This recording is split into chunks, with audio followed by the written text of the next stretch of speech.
The Pope will be whisked away by helicopter there. That's his papal summer residence in Lazio, Italy. He will be returning to the Vatican City, though, once renovations are complete on his new residence, which is a former convent. Now, the tiny hilltop town of Castel Gandolfo near Rome has been abuzz with preparations for the Pope's arrival. Now, he's expected to wave from a balcony there at the papal residence before his papal powers expire and he begins his official retirement. And there, of course, Benedict, the Vatican's 265th Pope, will resign, the first pontiff to do so in more than 600 years. Now, what he leaves behind, of course, will be a church in some crisis, one beset by sex scandals, internal division, dwindling numbers. But his legacy, of course, something which many will hold true. Catholics around the world will remember him for being the conservative Pope, the Pope who was a teacher, a philosopher.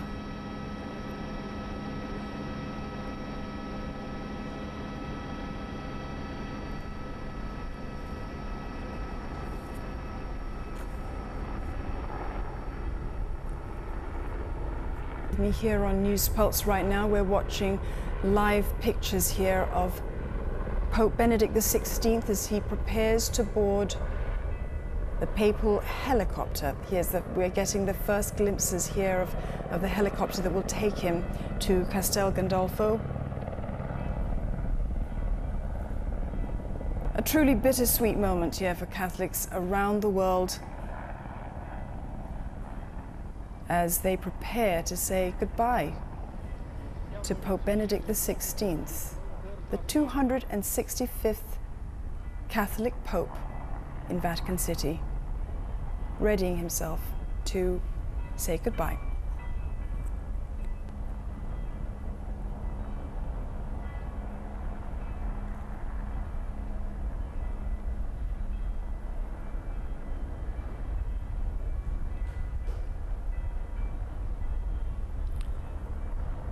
The Pope has exited his car. He's turned to all those present there, giving a final wave.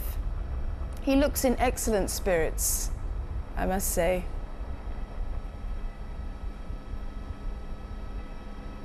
A salute from the guards, and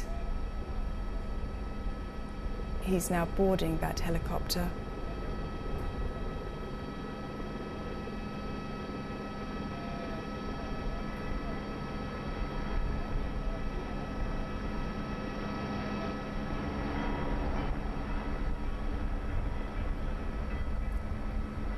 A sign there from supporters saying grazie, thank you. Thank you to Pope Benedict XVI for his 8-year term in the Vatican. Finally, it comes to an end.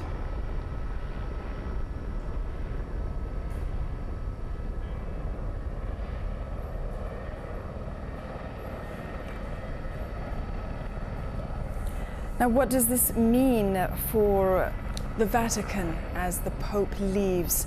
Well, his departure sets in motion a timetable of a centuries-old tradition. When he steps down, the Catholic Church will now enter a period known as sede vacante, or vacant see in Latin. It starts at 3 a.m. Singapore, Hong Kong time today, during which a senior cardinal will take over as with interim powers until a new Pope is eventually elected. A senior cardinal who will take over. In fact, it is, in this case, Italy's Tarcisio Bertone. He is a powerful prelate whose handling of church affairs in recent years has been hugely divisive within the Vatican hierarchy. He will be now known as the Camerlengo, or the Chamberlain, and this person has traditionally had the role of officially certifying the death of a pope. In this case, of course, it's an extraordinary event.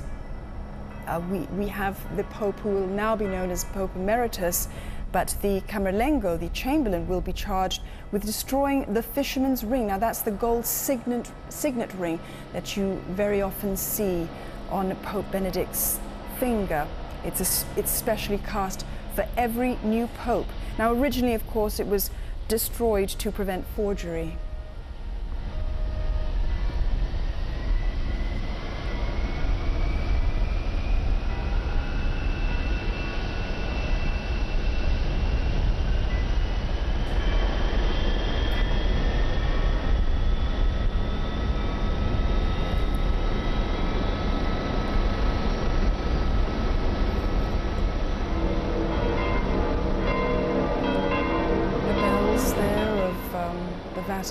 Vatican City, ringing a final farewell to Pope Benedict XVI.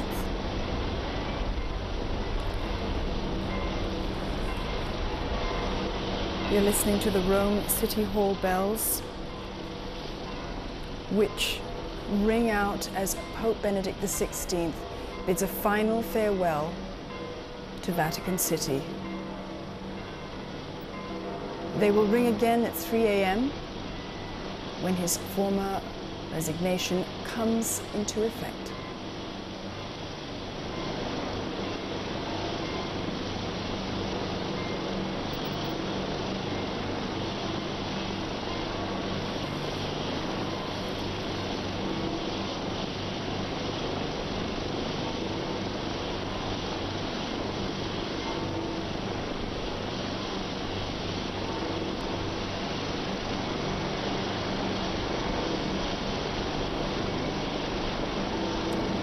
Now we're just waiting now for the Pope's helicopter to take off. It will be a roughly 20 to 30-minute journey to Castel Gandolfo, the Pope's summer residence.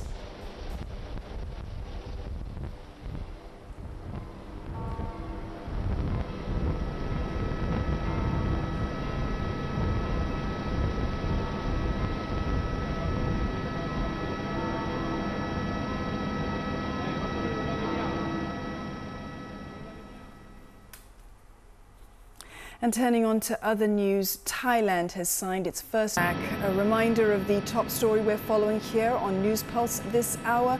Pope Benedict XVI is on his way to his summer residence near Rome, less than 3 hours before he steps down as leader of more than 1 billion Roman Catholics. You're watching live pictures right now. The Pope is inside the helicopter, arriving soon at Castel Gandolfo.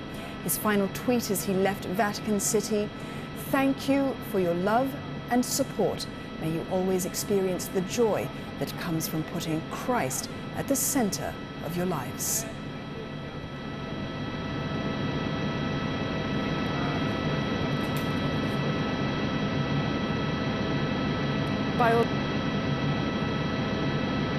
By all accounts, a most poignant day for millions of Catholics as we watch live pictures there of Pope Benedict XVI on board a helicopter bound for the Castel Gandolfo. That's his summer residence and the place where he will call home for a while before returning to Vatican City, where he will take up his new residence, a property which is a former convent, and it's currently being refurbished, which is why the Pope is going to spend this time in Castel Gandolfo. Castel Gandolfo, of course, is in a tiny hilltop town near Rome. It's been abuzz with preparations for the last goodbye of Pope Benedict. He will wave from a balcony there before his papal powers expire and he officially goes into retirement.